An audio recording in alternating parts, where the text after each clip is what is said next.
Guys അത് രാവിലെ തന്നെ ഞാൻ കുളിച്ചില്ലെങ്കിൽ നമ്മുടെ ലാമയെ കുളിപ്പിച്ച് റെഡിയാക്കി നമ്മളിതാ കുഞ്ചുവിനെ ഡ്രൈവിംഗ് പഠിപ്പിക്കാൻ വേണ്ടി ഡ്രോപ്പാക്കാൻ വന്നിട്ടുണ്ട്. അങ്ങനെ കുറച്ച് നേരം വെയിറ്റ് ചെയ്തപ്പോൾ നമ്മുടെ ഡ്രൈവിംഗ് ചേട്ടൻ വന്നു. അങ്ങനെ കുഞ്ചു എനിക്ക് ടാറ്റയൊക്കെ പറഞ്ഞ് വണ്ടി ഓടിക്കാൻ വേണ്ടി പോകുന്നുണ്ട്.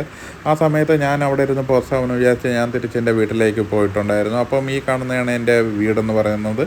അപ്പോൾ നിങ്ങൾക്ക് അവിടെ എൻ്റെ ബൈക്ക് കാണാം, RC ബൈക്ക്. അങ്ങനെ കുറച്ച് നേരം വെയിറ്റ് ചെയ്ത സമയത്ത് കുഞ്ചു ഡ്രൈവിംഗ് ക്ലാസ് കഴിഞ്ഞ് വന്നിട്ടുണ്ടായിരുന്നു. അങ്ങനെ വന്നിട്ട് ഡ്രൈവിംഗ് ക്ലാസ്സിലെ വിശേഷങ്ങൾ പറഞ്ഞ് നമ്മൾ പോകുന്നുണ്ടായിരുന്നു. അപ്പോൾ പോകുന്ന വഴിക്കുള്ള റോഡാണ് നിങ്ങൾ കാണുന്നത്, തീരെ ശോകമാണ്. അത് കഴിഞ്ഞ് നമ്മളുടെ വീടാണ് നിങ്ങൾ കാണുന്നത്. വീട്ടിലിപ്പോൾ ടൈൽസിൻ്റെ പണിയും പെയിൻറ്റിൻ്റെ പണിയും നടക്കുന്നുണ്ട്.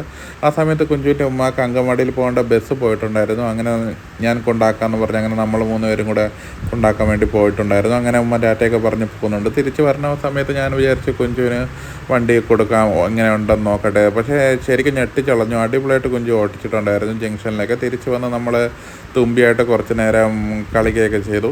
ആ സമയത്താണ് ടൈൽസ് എടുക്കണമെന്ന് പറഞ്ഞിട്ടുണ്ടായിരുന്നു. അങ്ങനെ കുഞ്ചു എന്നെ വിളിക്കാൻ വേണ്ടി വീട്ടിൽ വന്നിട്ടുണ്ടായിരുന്നു. അങ്ങനെ നമ്മൾ കണ്ടു. 7,999 രൂപയ്ക്കേക്കും ബാത്റൂമിൻ്റെ സെറ്റിൻ്റെ ഓഫർ ഉണ്ടായിരുന്നു. പിന്നെ ഒരുപാട് ഷവറിൻ്റെ മോഡൽസൊക്കെ ഉണ്ടായിരുന്നു, നല്ല പ്രീമിയം ഷവർ. ഇടയ്ക്ക് കുഞ്ചു അവിടെ മിററിൽ പോയി സെൽഫിയൊക്കെ എടുക്കുന്നുണ്ടായിരുന്നു. പിന്നെ ഇതിൽ 3 കളർ വരുന്നതാണ് ഇത്. അത് കഴിഞ്ഞ് നമ്മൾ വാങ്ങിച്ച സാധനങ്ങളാണ് നിങ്ങൾ കാണുന്നത്. ഒരുപാട് സാധനങ്ങൾ വാങ്ങിച്ചിട്ടുണ്ടായിരുന്നു. അതുപോലെ ബാത്റൂമിലുള്ള സാധനങ്ങൾക്കെല്ലാം നല്ല ഓഫറും കാര്യങ്ങളെല്ലാം ഉണ്ടായിരുന്നു. അപ്പോൾ അതൊക്കെ വാങ്ങിച്ചിട്ടുണ്ടായിരുന്നു.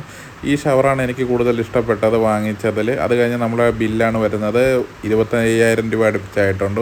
അത് കഴിഞ്ഞ് നമ്മൾ വാങ്ങിച്ച സാധനങ്ങൾ ആ ചേട്ടന്മാർ ഒരു ഓട്ടോ വിളിച്ച് അതിൽ കയറ്റുന്നുണ്ടായിരുന്നു. അങ്ങനെ നമ്മൾ വാങ്ങിച്ച സാധനമായിട്ട് നമ്മൾ വേറെ ഒരു ഓട്ടോയിൽ വീട്ടിലേക്ക് പോകുന്നുണ്ടായിരുന്നു. അപ്പോൾ